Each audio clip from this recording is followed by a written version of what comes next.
I think I'm live. Let me just have a look.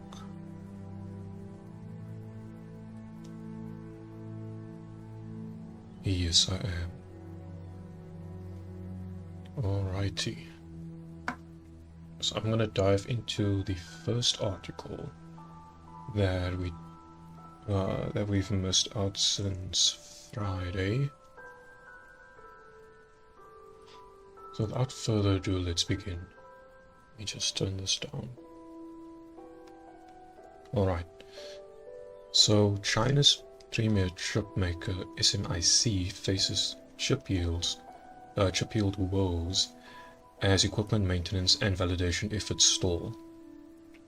So sanctions finally hit SMIC.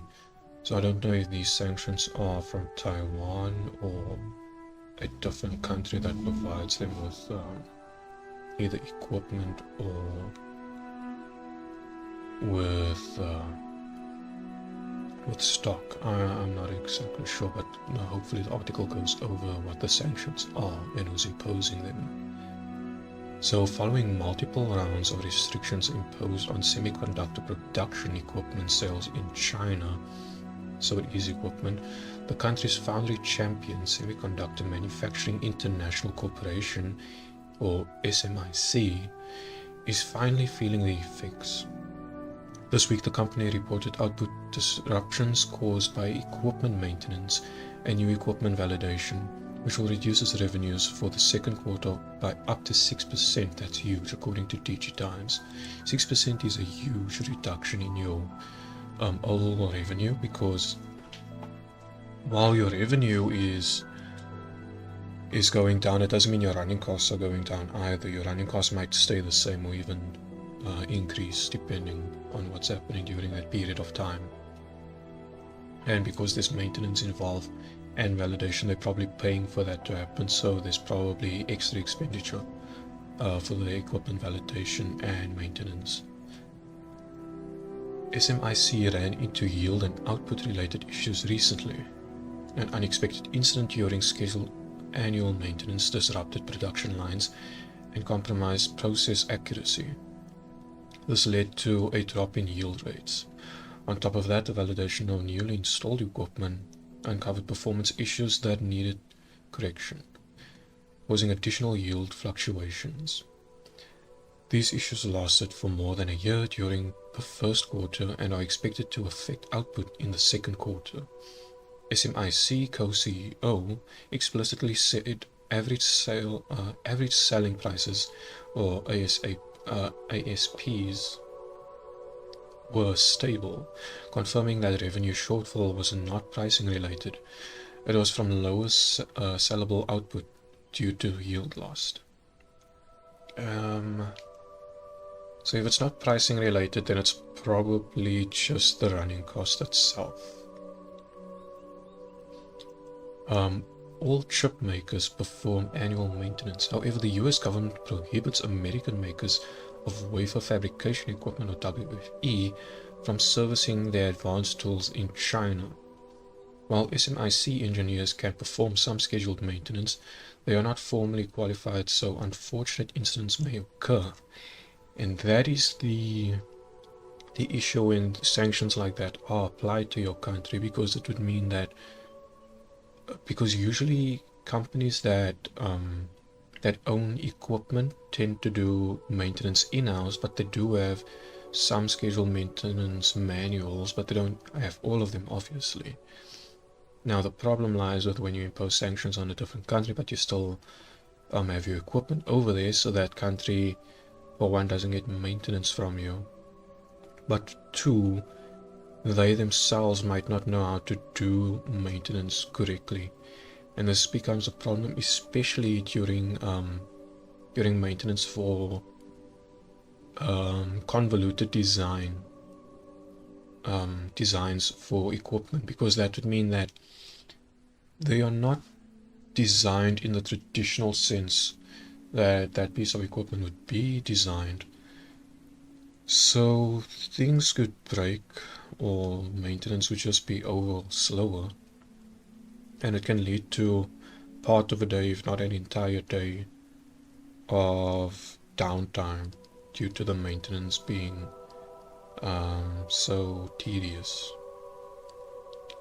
which is probably where they were losing money the most, where production lines slowed and the running costs maintained their pricing if not increased due to the maintenance. And then there's also the chance of things breaking that they had to replace. Let's continue. The same applies to newly installed equipment. Normally tools are assembled at tool makers like ASML, thoroughly tested, disassembled and then reassembled on site. However, expedited deliveries of tools bypass assembly and tests at tool makers, which may lead to issues that need a fix. Under normal circumstances, operational issues like yield degradation, or equipment problems typically impact profitability, since they raise costs per good unit produced rather than directly cut revenue. However, in SMIC's case, the operational issues lowered yields and disrupted production output. This likely meant fewer wafers or chips were completed and available for shipment in Q2.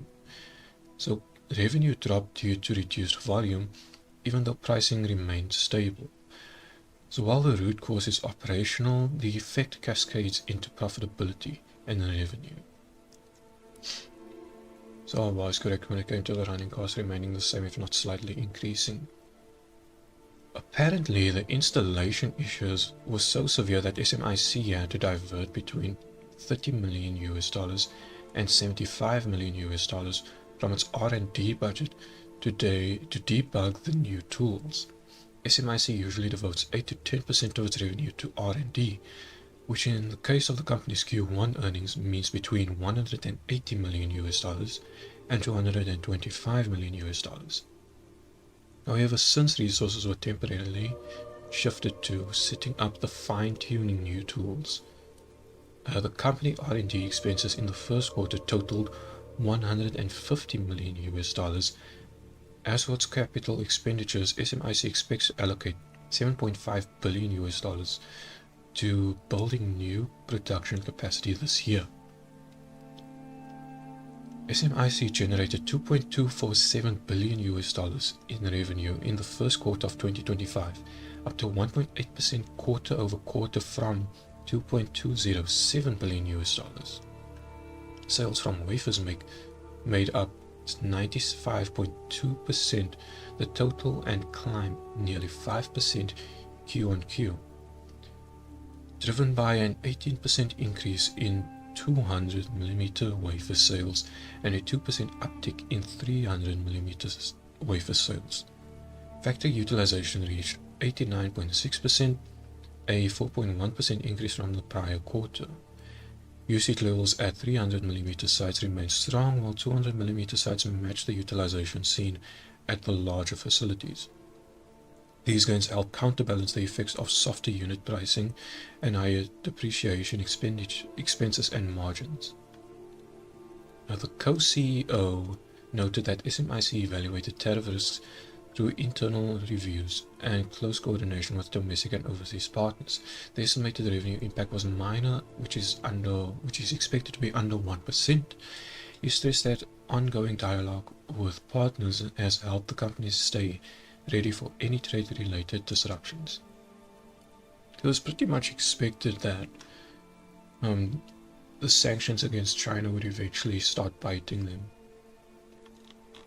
It's not something that's unexpected, and at the same time you would expect it to cause some minor disruptions, but I didn't expect the equipment and running costs to have such a substantial impact on its revenue, because I didn't expect the equipment designers and manufacturers to not provide the maintenance tools to these companies.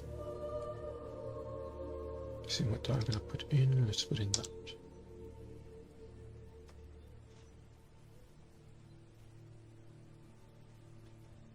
Alright. Gigabyte's pressurized thermal pads lower SSD temperatures in N.2 slots by up to 12 degrees Celsius. So I wanted to have a look at this because obviously with PCIe Gen 5 SSDs, cooling is a major issue if you don't have a beefy enough heatsink. So seeing an entire 12 degrees Celsius reduction is quite impressive to see, but I do think that there should be a way that, excuse me, so there's a pressure elastic base, right?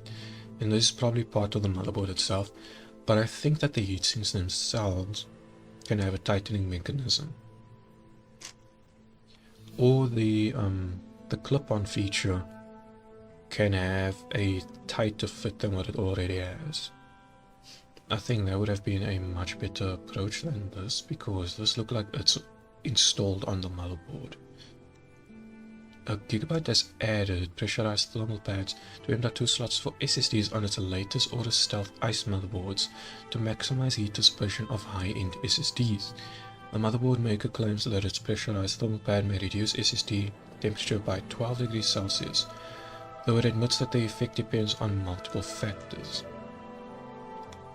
So what would the factors be? The generation of the SSD, the thermal design of the SSD itself, the thermal design of the case probably, and probably the internal heat of the PC case would probably all be factors that play into this. Thermals often constrain the performance of high-end SSDs in an M.2 form factor, as both the controller and memory packages tend to heat up under high lows. Most high-end drives come with a pre-installed heat spreader, and many high-end motherboards come with their thermal solutions for SSDs.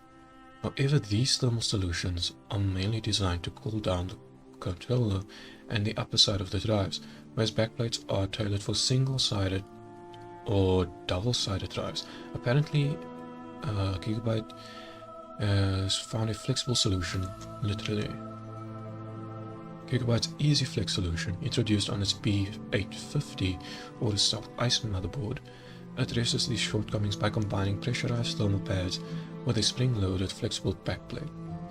This setup adapts to the thickness of both single and double-sided M.2 SSDs, maintaining uniform pressure and ensuring better thermal contact on both sides of the drive. As a result, SSD temperatures can be reduced by up to 12 degrees Celsius, helping to prevent thermal throttling and sustain high performance during intensive workloads. Gigabyte's EasyFlex design not only improves thermal performance and enhances compatibility with both single and double-sided SSDs, but it also ensures more consistent mechanical pressure for better stability and reduces the risk of installation errors due to its adaptive fit. As a result, such a design could reduce SSD bending after prolonged usage. In addition, lowering temperatures helps extend the lifespan of the SSD components and minimizes performance throttling under sustained workloads, making it especially beneficial for users handling large data transfers or demanding applications.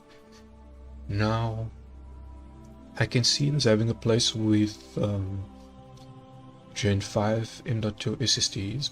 However, I still think that a clip-on solution is a better solution than a integrated motherboard solution. I don't think a customer should have to buy a certain motherboard to be able to use a certain performance of M.2 SSD.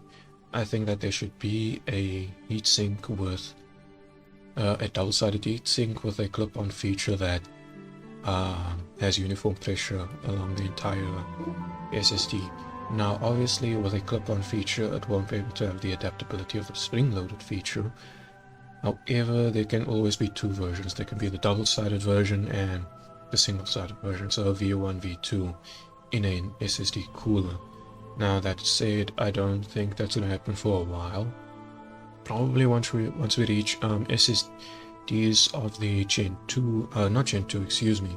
the Gen 6 variant, then we would more than likely start seeing those crop up. Outside of that, I don't see this having a place in all motherboards really. I think it's going to be an SSD cooler feature that is purchasable rather than integrated into a motherboard. because at the end of the day these things will age, because with newer SSD releases these won't have the same cooling capabilities on those. They will eventually saturate and overheat. So an installable SSD cooler is honestly the way to go. And those it's not 5 mil, it's I think it's 25 mil and 30 mil SSD heatsinks are fine, but there's those 50 mil heatsinks that are really chunky. Those are the ones that I think people should buy, because those will last you probably a good while. And with those SSDs you can probably put like a small Noctua fan on one of those as well. Let me close that, and then let me add another timestamp. 70. So a new TikTok challenge has kids attempting to short-circuit school-issued Chromebooks. Now, I'm in the bracket of TikTok for the most part, just doing a bunch of stupid stuff and repeating it over and over with other content creators. Like if you see one thing on TikTok, you'll probably see it another 50 times by 50 other people doing the same thing, because none of them can really come up with something original. But some of them are creative enough to add their own twist. But man, there's so much stupid things on TikTok, and especially so much dangerous stuff that just spreads. Like in the fitness thing with the entire dry scooping thing that was going on, that was some of the dumbest crap, and that crap still happens to this day. There's still people that unironically dry scoop a pre-workout, and those videos also popularize pre-workout, which in my opinion pre-workout isn't really, it's not needed at all. It has caffeine, which is a stimulant, and as with a lot of stimulants on the market, they have a level of addictiveness, and I would not really recommend caffeine to anyone that doesn't need it for medical reasons. Because if you need caffeine to either stay awake or to feel energized, then that just means you're either not getting enough sleep, you're not exercising, you're not getting enough food and water in your system, or your overall health is just so poor and you haven't been taking care of yourself. So you should instead focus on methods that do not involve any form of drug, because at the end of the day caffeine is technically a drug. In a pediatric ward you would sometimes give caffeine to infants. So in that regard it is technically a drug, but it's a Schedule 1 drug. You don't need any prescription for it or anything like that. And it is found in coffee and in your pre-workout and a couple of other things like energy drinks and so on. But in any case, I think that TikTok does a ton of stupid trends that go around, and some of them being harmful. This is one of them. It's not harmful in the sense of you could potentially die. You could, if the fire reaches the battery and the lithium leaks out, and lithium poisoning is not a fun thing to deal with, obviously. But as for electrocution, you won't be seriously injured, because these things only have a I think it's a 19 volt battery, up to 20 volts I think it goes, and the chargers themselves go up to 20 volts as well. They aren't particularly dangerous in that sense. You'll still be shocked, but it's not something that will be a shock throughout your entire body. It will just be your fingers that will shock and burn a little. Let's jump into this article, because I'm curious of what's going on with this, and especially a Chromebook isn't a high-powered device, so the only thing that is incredibly dangerous is the battery catching fire, because lithium poisoning is, again, it's not a fun thing, it's a dangerous thing that can happen to someone. But to dive into the article, off that tangent, a dangerous viral trend has been going around TikTok where kids tried to make their Chromebook start smoking by putting foreign metallic objects in their ports. These items include pins, paper clips, staples, and scissors, among other others which are readily available around the classroom. This has the same energy as sticking the fork in the outlet, if I'm being completely honest. And the fact that kids know that putting a fork in a plug outlet is dangerous, but they still do this crap with a laptop or other devices that have electricity running through them, just shows how kids are not supposed to be on the internet, at least not on social media. Because if they're doing things like this, you can just imagine the other dangers that they expose themselves to. Because this isn't really a high-hanging fruit, this is pretty low-hanging. If your school provides you with a Chromebook, then chances are most kids that go to schools that provide these have these and their own laptops maybe. Or they have other electronic devices that they are able to do this with. So there can be even more serious things that they see on TikTok and other social media platforms that are even more dangerous that they end up doing. So according to Ars Technica, many school districts have quickly taken action, with those in Colorado, New Jersey, North Carolina and Washington sending written warnings to parents about the risky challenge. And I wonder how old these students are, because I get the feeling these aren't young students, these are like middle school maybe. This can even be high school. I don't think these are like young kids that are in primary school. I think that if they are in primary school, they are like in the 6th and 7th grade. If they're in high school, it's like 8th or 9th grade. I don't think they're going beyond that and doing this crap. But I still think that these aren't the young kids that's doing this. And there have been multiple reports of students trying the challenge, which sometimes results in the laptop smoking or catching fire, and because there's a high risk of explosion with damaged lithium batteries, these incidents resulted in classroom evacuations, class cancellations, and in some cases, deployment of firefighters or other first responders. Probably bomb squads as well. One incident had a student sticking a pair of scissors in a laptop, causing it to release a lot of toxic smoke. This led to one student being sent to the hospital for inhalation, while the offender is now facing charges in juvenile court. Good. Very good. They should be criminally punished for this, because people can die from lithium poisoning, and not only that, inhalation of dangerous gases such as lithium can result in permanent damage to your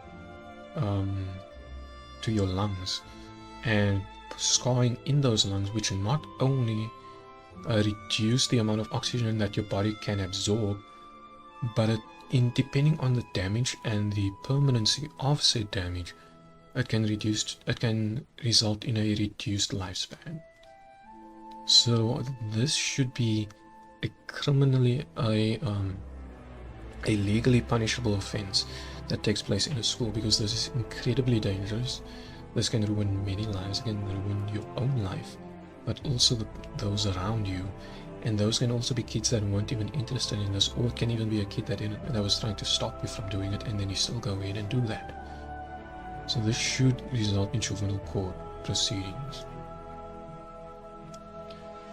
This isn't the first time a dangerous viral trend has started circulating on popular social media. We've seen several challenges in the previous years, including the Kia challenge, which showed how easy it was to steal certain Kia and Huawei model cars, and led to a rise in car thefts just for clout on TikTok.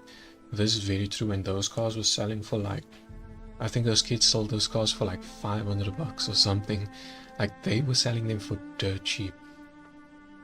And that was an equally dangerous trend. And man, I hope that when those kids were caught by the police, that they were sentenced to prison. Not even juvenile prison, like actual prison, because of that, there's a difference between a child poisoning another child on accident, or even intentionally, and stealing a car, because this is not only theft of property, it's endangerment on the street for one, and this is all premeditated. Not only that, you are also working with underground organizations to sell these cars as well. And then there's also the belongings that's in those cards. Like, what do they do with that? They probably sell those also. So it's potential endangerment of people depending on what important documents they keep in the car. Which, to be fair, if they do keep important documents in their car, they are not the wisest of people, but what can you do, right? There was also a blackout challenge where kids strangle themselves on live video until they passed out, which unfortunately has led to several accidental deaths. And every child that posted such a video should not only have been banned, but they should have been taken to a psychologist. There was the penny or outlet challenge in the early 2020, where those trying would insert a plug into a plug and then slide a penny into the exposed prongs, leading to short circuits. Yes, that is. So while this isn't particularly dangerous in terms of electrocution, there can be electric fire. And if they throw water to extinguish said fire, you're gonna have a bad time. TikTok reacted quickly when the news started, going viral and shut down the challenge. There were no results when we searched for Chromebook challenge on the social media platform. Instead, we got this warning. This phrase may be associated with behavior or content that violates our guidelines. Promoting a safe and positive experience is TikTok's top priority. For more information, we invite you to review our community guidelines. They say this, right?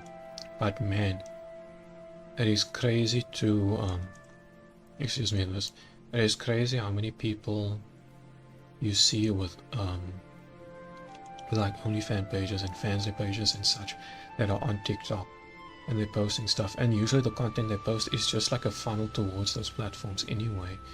And the thing is that TikTok doesn't end up like age restricting those and like killing them in the algorithm, and then you just see them everywhere. It's the same problem YouTube had with YouTube Shorts, where these things can just be everywhere. Like you just doom scroll once and land on one of those videos, and suddenly you hit with like 20 others in like the next 10 minutes.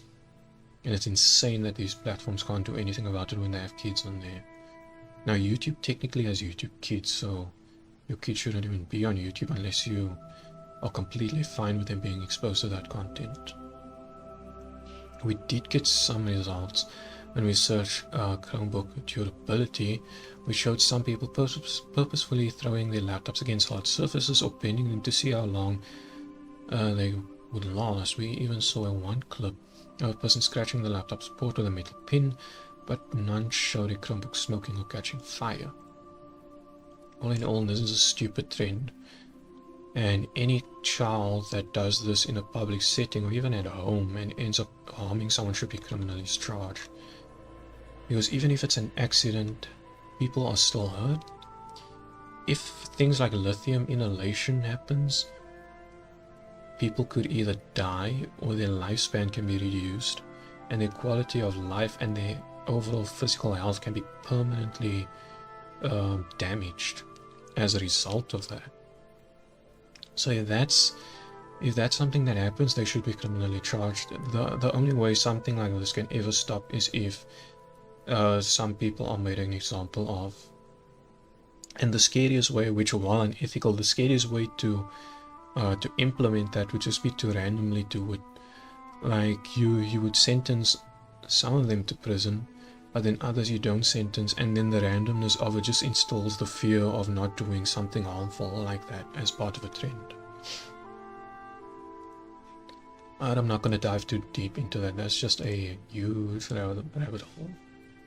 We just add another timestamp to this. It's the time, it's the T. 15th. Alright, so we have some news on the AMD RX 9060 XT GPU. Taylor listing starts at $450 US. So I think it was Gigabyte that had the $430 US and $480 US for the 8GB and 16GB respectively. Well, I could have stand corrected on that pricing. Like, no, I think it was like, I think this 520 is correct that I saw the pricing for that Gigabyte model. for the 16GB model, because I remember seeing comments that's like 500 and something US dollars is dead on arrival compared to the 5070. Let's just go into the article and see who it is. So online listings for AMD's RX 9060 XT have started appearing online, with the GPU showing up on Amazon and other Swiss retailers. According to video cards, XFX put up two versions of the 9060 XT, a dual fan 8GB variant priced at $450 US, and a 3-fan 16GB version that cost $520 US. Both cards boast a boost clock of up to 3.32 thousand MHz, slightly higher than the leaked reference specs of just 3.2 GHz. Popular hardware leaker Momo US also shared a screenshot from a Swiss retailer showing Acer Nitro RX 9060 XT GPUs on X. The 16GB OC variant is priced at 556.7, so it's around $670 US. This is probably including VAT, with the cheaper 8GB OC costing around $612 US, again probably including the VAT. Now these prices are disgusting, to be completely fair, for a 60 XT card, unless this thing, which it probably doesn't, performs or outperforms a 5070. This card is not going to be a good bundle to have at those pricings. It might seem that the 9060 XT is significantly more expensive than the 5060 Ti series. After all, Team Green's 16GB version has an MSRP of just $430 US. Again, this is excluding VAT and what retailers will actually sell, so I'm expecting something along the lines of 600 maybe. With the 8GB model set at 380, that will probably be in the 500s. I don't think that thing's going to go into the 400s. I doubt it. Well, probably in the future, but not in the near future. Where you can buy these graphics cards, you'll find that the $400 and $500 US price range is about right, especially as many AIBs offer models that sell much higher prices than manufacturer has recommended. Let's have a look at this link real quick, because I am not convinced. So that's not a good 5060 Ti Newegg. Now specifically I want to go to Newegg because, well, let's just say Newegg is probably the way to go when it comes to checking price. You know what? 480 ain't actually as bad as I thought it would be, unless prices have gone down, but then again these are all in stock. This is 490 for the 16GB version. This one is 500, 490. You know what? That ain't bad. Now, to be fair, VAT is probably not included into this.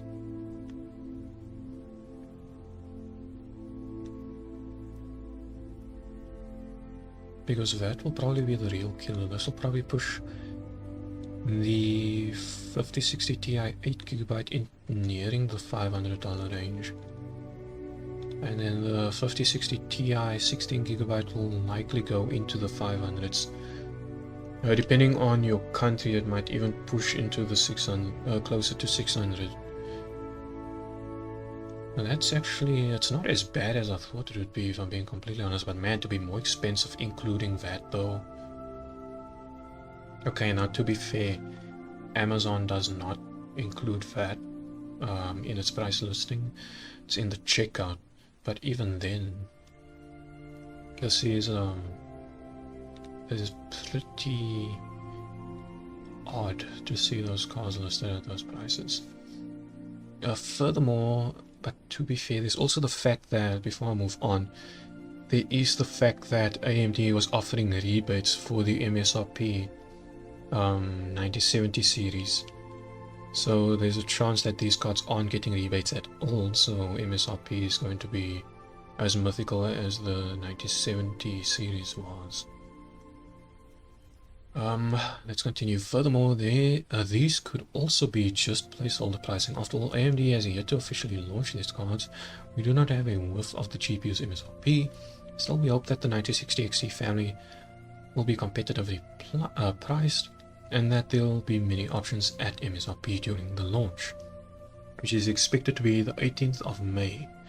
Now, I doubt this will have many MSRP models, and among those MSRP models, I think they're going to sell out extremely quickly. I think these are going to be scalped to all hell, if I'm being completely honest. I don't think the MSRP models are going to last very long. What we're not excited about though is the existence of the 8GB variant of the 9060 XT. Now, hopefully there isn't a lower tier than the 9060 XT 8GB model. Hopefully it stays that low, or there's a 9050 XT with 8GB of VRAM.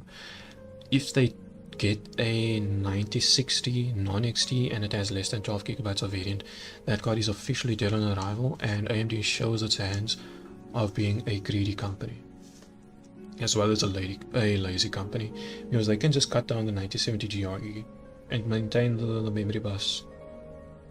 They could do that, but they choose not to. And the same thing goes with NVIDIA. NVIDIA could have had a cut down version of the 5070 for the 5060 and keep the memory bus and all those things to give it 12GB of VRAM. But that just never happened. And to be fair, that memory bus and all of those things were set in stone because NVIDIA was designing these cards around the 3GB modules of GDDR7, which was not readily enough available for the consumer models, but in professional models they are. Which was unfortunate, but the super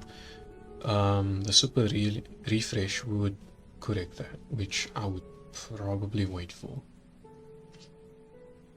And to be fair, I was going to buy a 5070 Ti, but I am holding off now, just in case there's a 5070 Ti Super. Because if there is, I'm gonna go with that, but if there isn't, I could push towards the 5080 Super. But I cannot confirm what the pricing would look like. I hope it would be the same pricing though.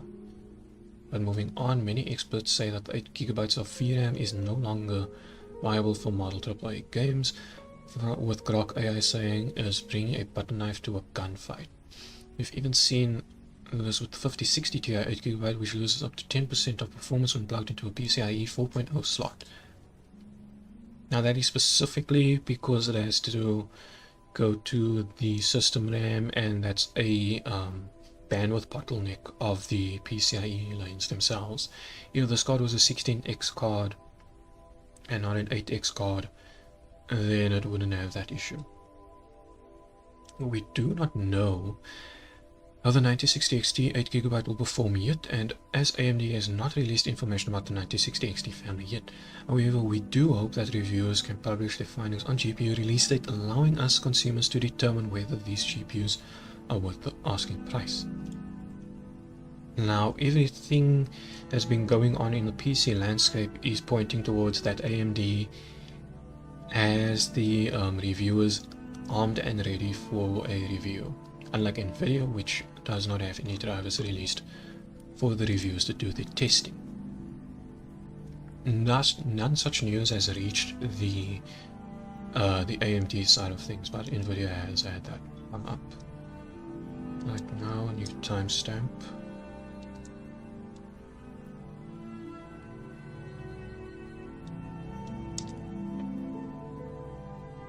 Intel stealthily pulls the plug on the Deep Link less than 5 years after the launch.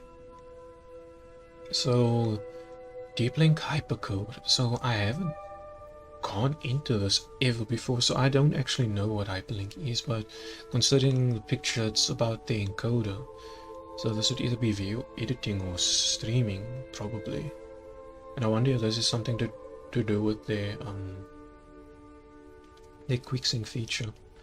I hope not. QuickSync is really good, and it was one of the reasons why I wanted to get an Intel CPU. And Intel CPUs had problems, so I went over to AMD.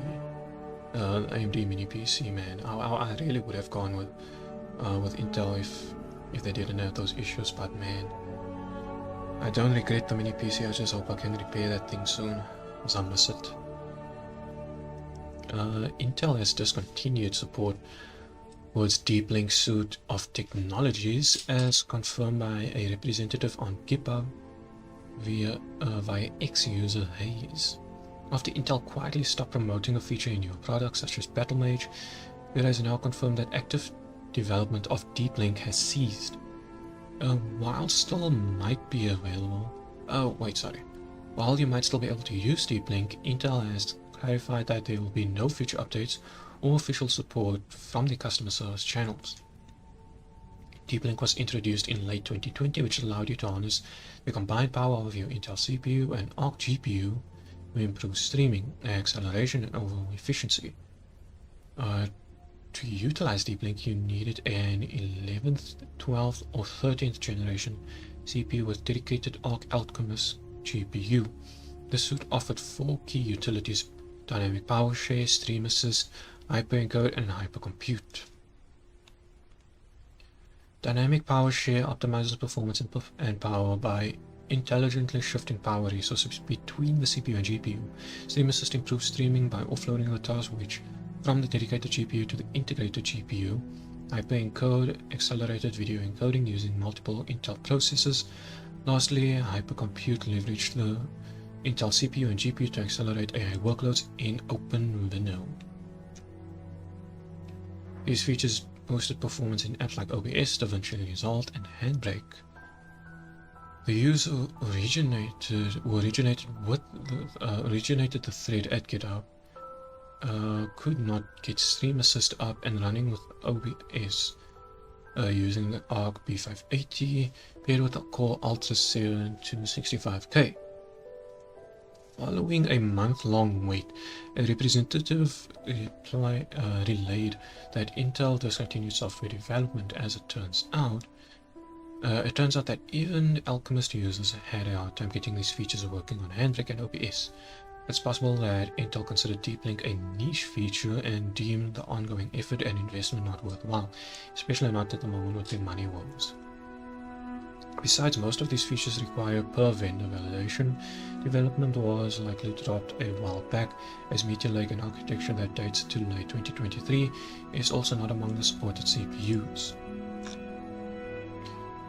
I think it's just one of those things where it was an unfortunate thing that had to go, but it was essentially at its foundations it was a good thing. But unfortunately, due to the many losses that Intel was facing, they had to make many cuts. They had to trim a lot of fat in that regard, which is unfortunate, but it is understandable why they had to do that.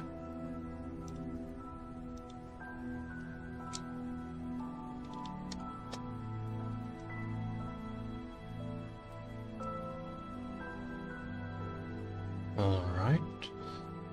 So the Unreleased RTX Titan Ada prototype showcased 48 GB of VRAM and dual 16 pins, the biggest GPU I've ever held in my life, according to DeBauer. So DeBauer was sent this GPU, and the interesting thing during his analysis was that the PCB was actually in a vertical layout. It was not on the horizontal plane, which is interesting to see, which probably constitutes to the 4-slot design of the card itself, because everything was just a vertical stack on the card instead of on a horizontal plane. Now, adding to that, this card also had 2 16-pin power connectors instead of just one. And funny enough, this was meant to be a Titan. And Titans weren't chunky from what I remember. Titans were usually a slim design. This is a pretty fat Titan card, and from the results that DeBauer got with a 2023 driver, the card performed, I think the 5090 was around 18% faster compared to the 30% of the standard 4090, and this was supposed to be this card was supposed to be a Titan in particular, which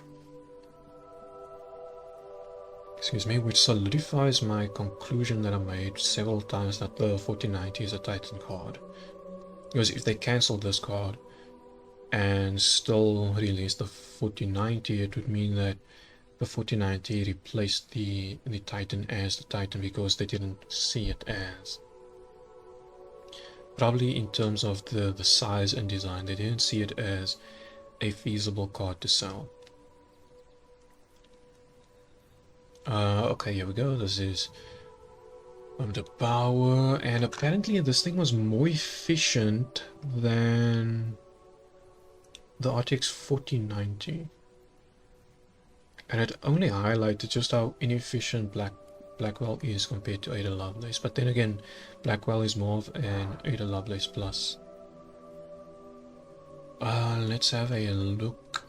I mean, if you want the details, I mean, the Bowers video is probably the one to go to, and over here you can see the difference, the 4x versus the 4 slot versus the 3 slot. It's also a bit thicker as well. Over here's the specs. It is a full 8102 die. Over here we see 14 and 15. Okay, that's times by excuse me, Cyberpunk. So while it was, so yeah, here we go. And this is the power draw. So this is the part that I wanted to point out. This thing draws slightly more power than the RTX 4090, but man, it is so much more performance for that slightly higher power draw. And compared to the 5090, I mean, the 5090 is just inefficient if we're being completely honest.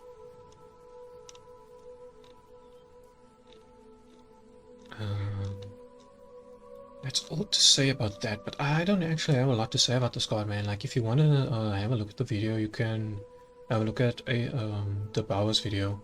I think the Ada Titan was never going to be produced, launched, even though if you can look at the card itself, the card basically looks like it's complete.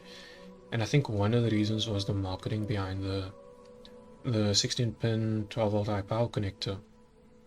That played a role in that, where they just wanted one of those connectors, and at the same time I think that it wasn't going to be released because of the design of the card itself being a vertical card. I don't think a professional card is typically a big card. I think those tend to be smaller cards in a bit smaller systems because they got to jam pack a bunch of systems together. But that is neither here or there. This is a card that I think, if anything, would have brought even more to the 4090 if it released. Also, there's no saying how much this thing would have cost. But it also, at the same time, I think that is what drove the 4090 price up, because this thing was not released and they instead decided to price the 4090 as a Titan card. Now, many people would say that the 90 class cards are gaming cards, and I would disagree, because according to their price, they are priced equivalently as a Titan would be priced. And at the same time, while they are not marketed as Titan class cards, they are only not marketed as such because the company wants to make more money, because the Titan class was a niche market. Typically your gamers would not, even your high-end gamers, they wouldn't buy a Titan, they would just buy the 80 class card, and the Titans would be left to your professional use cases, which was not a big market. And as soon as the 3090 released, it was extremely popular in sales. It sold out several times over. Now that can also be due to the mining boom, and the 4090 even more so blew things out of the water. But again, the 90 was a Titan class card. The 3090 was not, because it was only slightly more performant than the 3080 Ti. And the 3090 Ti was a complete waste of silicon, if I'm being completely honest. Let me add a timestamp before I actually started this one. 50, 55. So the world's first AMD GPU is driven by USB 3. Tiny Corp test eGPUs on Apple Silicon. Linux and Windows also support it. Now this is very interesting to see, because on that 5070 that I'm talking about buying, or that 5080 Super in the future, depending on the pricing, will be eGPUs. They will not be internal dedicated GPUs. They will be eGPUs. So external GPU support on Apple Silicon Macs and MacBooks have been a persistent pain point for AI and machine learning developers. Through what some may consider to be black magic, Tiny Corp has managed to get AMD eGPU working in TinyGrad over USB 3, a standard that inherently lacks PCIe capabilities, as they're using libUSB. This functionality extends to Windows, Linux, and even Mac OS, including devices with Apple Silicon. Traditional GPUs are connected through PCIe slots or the Thunderbolt or USB 4 interfaces, which offer PCIe Express tunneling support, such as external GPU solutions. As such, external GPU solutions rely on the aforementioned interfaces, which limits their support for older systems and laptops. Unlike Intel-based Mac and MacBooks, Apple Silicon-based devices do not support external GPUs, mainly due to the lack of driver support and architectural differences. So despite their efficiency compared to traditional x86-based systems, users have reported challenges in AI workloads, especially when it comes to prompt processing. Here's the world's first GPU driven over USB 3 from a Mac. Linux and Windows should work too. It's just libUSB.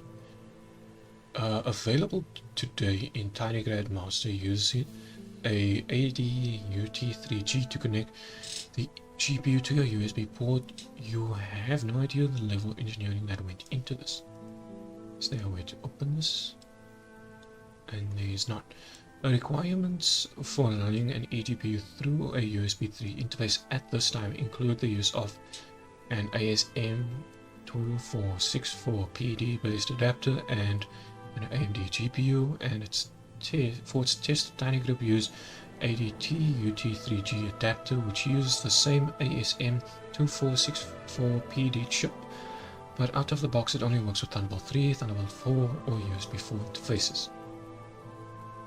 The team likely employed a custom firmware to enable USB 3 mode that works without direct PCIe communication. Technical details are murky, however the controller appears to be translating PCIe commands to USB packets and vice versa. And the solution is quite hacky, as bypasses the kernel level GPU drivers, requires specific hardware and uses USB 3, which is not originally intended for GPU communication. It essentially offloads the communication port, referring to kernel executions from your system to the eGPU. The constraint here is that data transfer speeds are capped at 10 gigabits per second due to the USB 3 standard used. So loading models into the GPU will take much longer than you would to use standard PCIe connection. That's true, and since it uses custom user space drivers to avoid tinkering with the kernel, the feature is limited to AMD's 3 and 4 GPUs, although there's a hint of potential RDNA 2 support in the feature. USB 3 eGPU functionality has been upstreamed to TinyGrad's master branch, so if you have an AMD GPU and a supported adapter, feel free to try it out. We can expect Tiny Corp to provide a more detailed and technical breakdown once its developers have done tidying up the code. So the biggest problem with eGPUs along USB 4 was the conversion and translation of USB 4 from USB to PCIe and vice versa, which caused a bit of a bottleneck of latency. And another issue that stood with it, as opposed to the Oculink, was the bandwidth availability, because Oculink has 20 gigabits per second more bandwidth than USB 4. However, with Thunderbolt 5, that goes from 80 gigabits per second upwards of 120 gigabits per second. that bandwidth issue is no longer as big of an issue with Thunderbolt 5. However, USB 4 version 2 maxes out at 8 gigabits per second, 80 gigabits per second, excuse me. Now, I do want to figure out if there is a conversion tool for USB for M.2 slot to be converted to have an adapter for USB 4 version 2, because my mini PC does have USB 4, but if I can get an adapter that has USB 4 version 2, I would instead take that, because at the end of the day, USB 4 is USB as a standard is much safer on the components than Oculink, because there are several warnings of disconnecting and Oculink potentially causing damage to the motherboard. And this is mid-use. If it's off, it's still safe to disconnect, obviously. And that brings us to the end of that article. And let me add a timestamp for the next one. This is 57.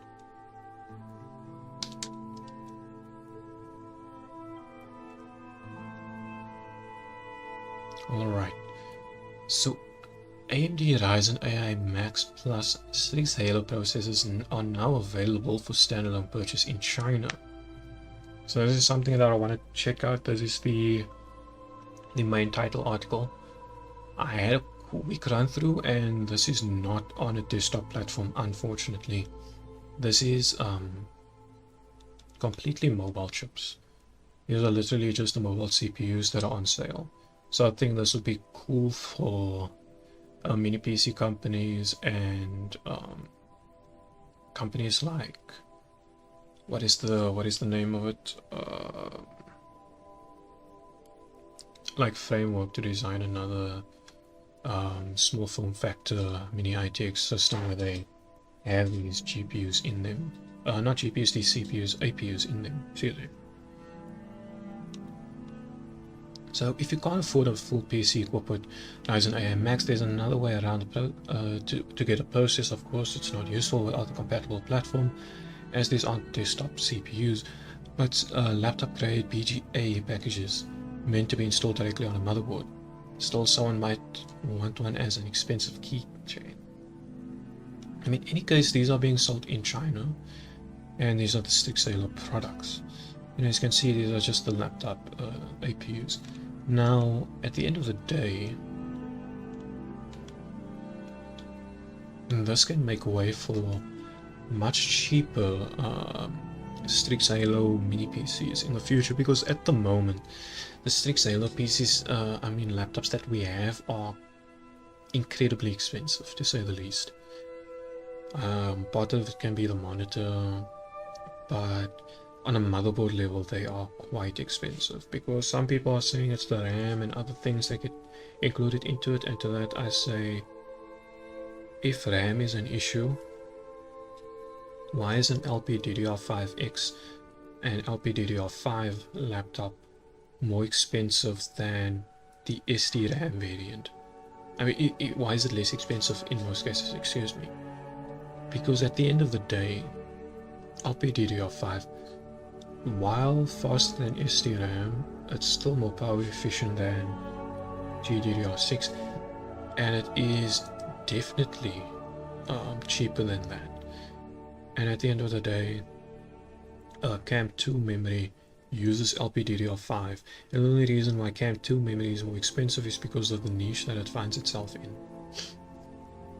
So at the end of the day, the RAM is not the issue. It's just that these companies that are making these laptops are finding ways to make excuses for their extremely high prices for their laptops.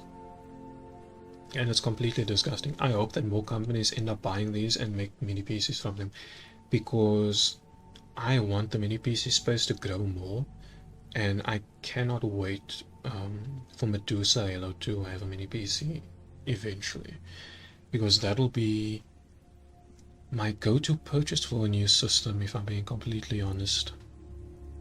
Now this also comes into account with if Medusa Halo does in fact end up having Infinity Cache like it's rumored to have, because that will just boost performance significantly. and if it has a wider memory bus, because I would obviously buy the wider memory bus version.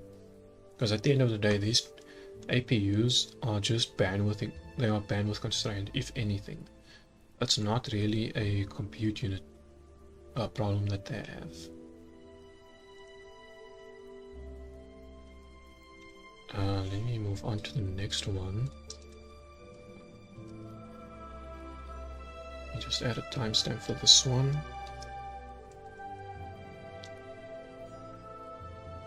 Alright, so this brings us to our final article, and this is just another article about the Dabao video, going over the specs, but more importantly what I want to do is have a look at the comments section. When I saw the video posted earlier, I thought he was looking at the same card Games Nexus had. That was the prototype that Games Nexus had. I didn't realize they were prototypes of both a 4090 Ti and a Titan.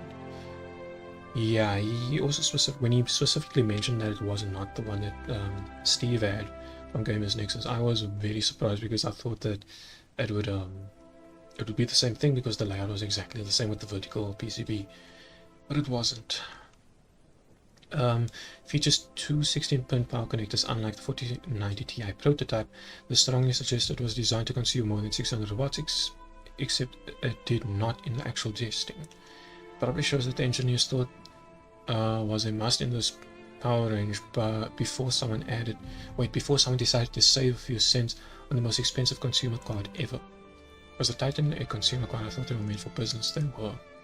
The Titan class are consumer cards, NVIDIA's most versatile cards that do both consumption and production GPU tasks, well as ideal no compromise option along their lineup. I thought they were professional cards for like video editors and such. In any case, running Red Dead Redemption 2 at maximum resolution scale requires 37 GB of VRAM. So this one could have been the only 40 series GPU able to handle this game. I think it's strange that, well, damn.